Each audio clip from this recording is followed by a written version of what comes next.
Deep in Virginia's beautiful Shenandoah Valley, you can find House Mountain. It's a local landmark that can be seen from almost any point in Rockbridge County, but you can only see its unusual twin peaks from the north and south sides. Viewed from the east and west, they seem to merge into one. Eons ago, House Mountain was part of a sand shoal along the shore of the Iapetus Ocean. Standing at the summit, geologist David Harver describes the geological history of the mountain and the valley. Fossilized marine deposits are found in abundance on the peaks of the mountain. Over 200 years ago, Scots-Irish and German settlers carved homesteads out of the wilderness. They chopped down large chestnut trees to build log cabins and cleared rocks from the steep slopes to make farm fields.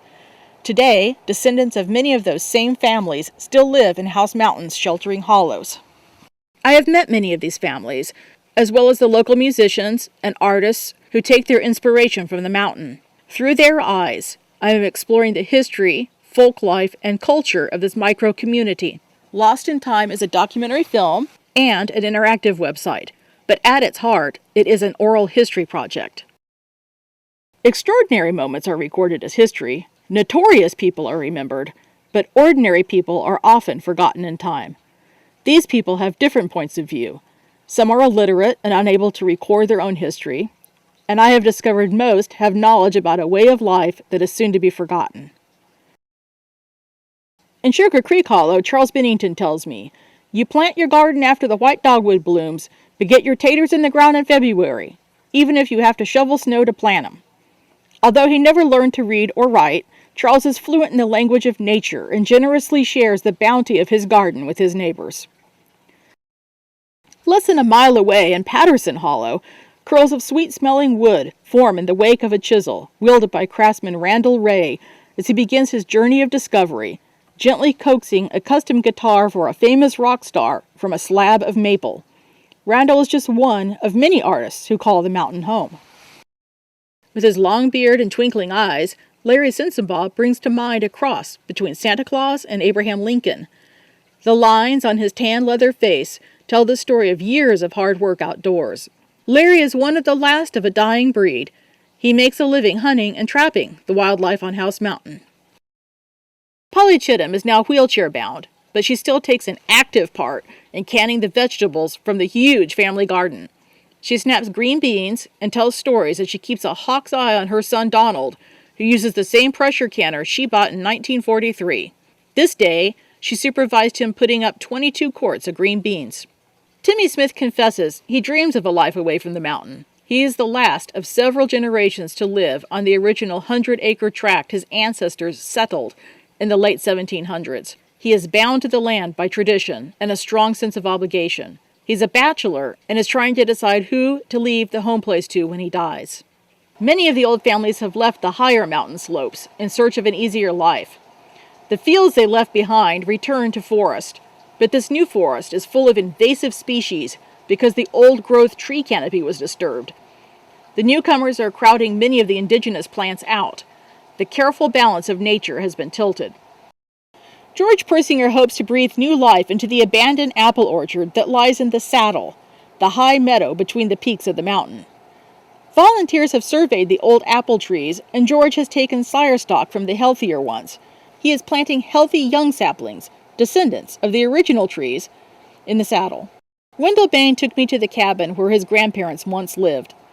Nature has almost reclaimed it, but Grandma's old iron bed and wood-burning cook stove remain inside, amid the rubble of broken bottles and animal droppings. Childhood events that happened over 80 years ago came freshly to his mind as we visited that place. Life on the mountain is not easy even today, so I'm trying to capture the vision of the early settlers and discover their relationship to this beautiful but sometimes harsh place. The hardy men and women who settled on the mountain were self-sufficient and resourceful, utilizing the bounty nature provided. The House Mountain Chapel was once a heart of the community.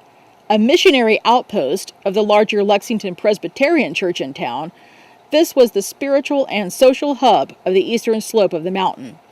A preacher would come from town Sundays and on Wednesday evenings to conduct services. Well-worn books still sit on the shelves in the old Palmer Schoolhouse on the south side of the mountain. Until the 1960s, the boys and girls who grew up on the mountain attended one- or two-room schoolhouses, some walking a couple of miles on the steep slopes to and from school each day. If you know where to look, you can find the plain stones that mark the graves of the 9 Carter babies, all dead before their first birthday. Their names are only remembered by oral tradition. Their parents, who were first cousins, had 18 children in all. A Carter family member brought me here to record this place of nearly forgotten heartache on the mountain. Just down the mountain, the old Carter homestead sits abandoned, slowly returning to jungle. Robert Carter tells me his father was jailed for running moonshine in the 1920s. During Prohibition, moonshine was an important industry in the area. Evidence of old stills can be found along the creeks today. I have scanned old family photographs and documents to create a digital archive of visual history. Supporting materials such as these might once have been left on the cutting room floor. Now they can be included on the website as part of mini documentaries, which will enhance the interactive experience.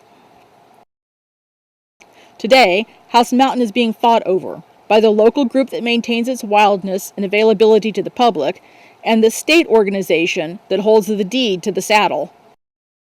Changes are coming to the mountain, so I keenly feel the importance of capturing a way of life that may soon be forgotten.